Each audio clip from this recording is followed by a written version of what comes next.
Faceless Burial hail from Australia. And the style is, you guessed it right, old school death metal. Now I just happen to love old school death metal, especially when it's done with great, powerful riffs, proper production, good growly vocals and all that.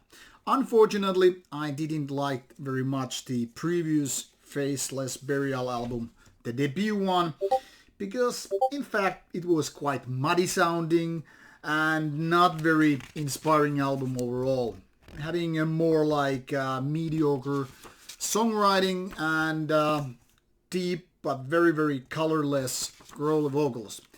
Unfortunately, even more, Speciation, the second album by these Aussies, it is very much like going back to the first album because nothing really hasn't changed.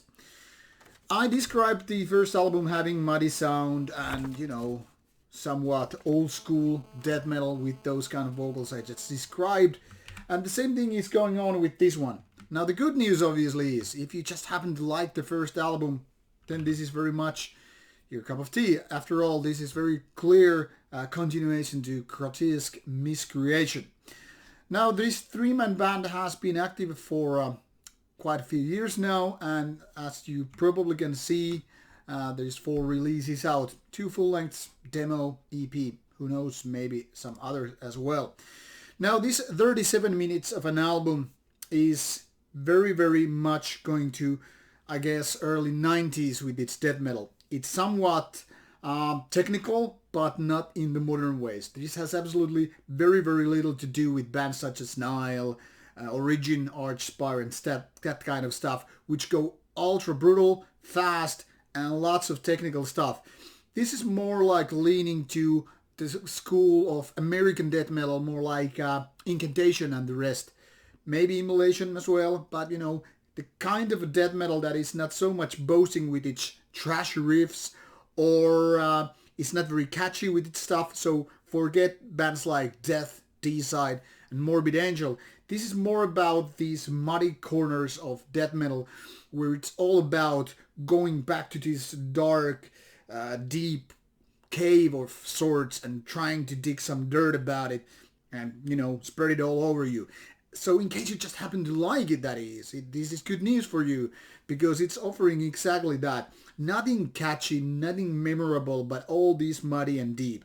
Like the growly vocals, for instance, they are coming from the bottomless pit or something like that. Very inhumane, but in fact I would have enjoyed if it was more than just one kind of a thing. I mean, once you've heard a couple of lines, you know pretty much what to expect. There is no dynamics at all. And for some people this is a good thing, but I happen to be a different school when it comes to my death metal. And also lots of these riffs are more like experimenting how can you do different kind of things. Sometimes they really don't make much of a sense. So maybe you have to have this kind of a Lovecraftian mindset to understand these weird patterns and these technical riffs which sometimes have weird angles, like suddenly occurring slow paced and then you just speed up with this weird turn of riffs and weak sounds. I don't know. There are probably a lot of people who just embrace this kind of death metal and like it. For me, it's unfortunately quite mediocre outcome. Not exactly bad, but I really can't get my finger on it and saying like, yeah, I really like it. It's just one of those bands that seem to, pass by and like, okay, it's okay, and then move on. Well, once again, decide for yourself. Links will be provided in the description box, so give it a listen and enjoy some muddy death